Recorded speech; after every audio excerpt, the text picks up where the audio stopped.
Everyone thought Carl Webster was just a bit of a schemer, the kind of guy who bends the rules but still means well. But next week on Coronation Street, that illusion completely shatters. Because when Carl runs out of options, he shows everyone just how far he's willing to go. And it's darker than anyone expected. Carl's been struggling to start over. With his girlfriend Abby by his side, he's desperate to build a new life. But the problem is simple. They're broke. Every door they knock on seems to close before it even opens. And while Abby's trying to keep their heads above water, Carl's mind is somewhere else, on the one thing that could fix everything fast: money. His sister Debbie has been nothing but generous. She gave him a lifeline, offering him a job at her hotel, hoping to help him get back on track. To her, it's an act of kindness. To him, it's an opportunity. What starts as a simple job quickly becomes a calculated move.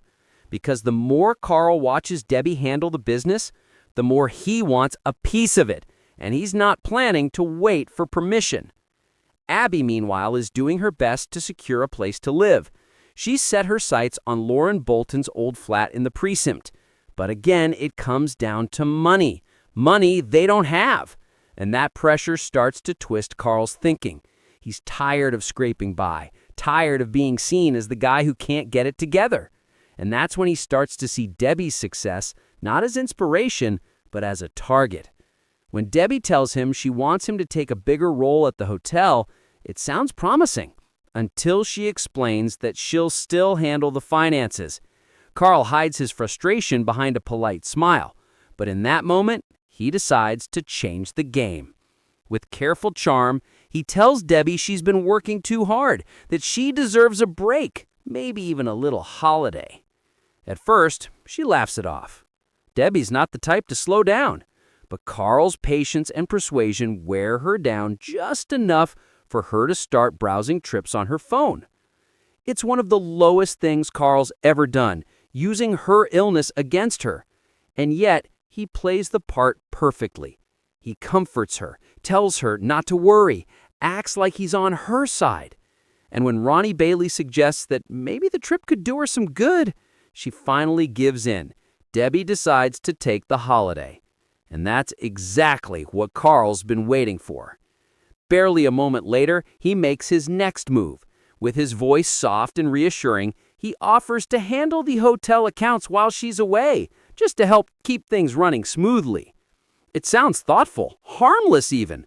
But under that charm is the real plan, to get full access to her money. The manipulation is subtle, but powerful. Carl knows exactly how to twist the truth to his advantage, and Debbie, still guilt-ridden and emotional, agrees. What she doesn't realize is that the moment she steps out that door, she's handing him everything he needs to drain her business dry. For longtime viewers, this marks a turning point. Carl's not just bending the rules anymore, he's breaking them, shattering trust, and crossing moral lines without hesitation.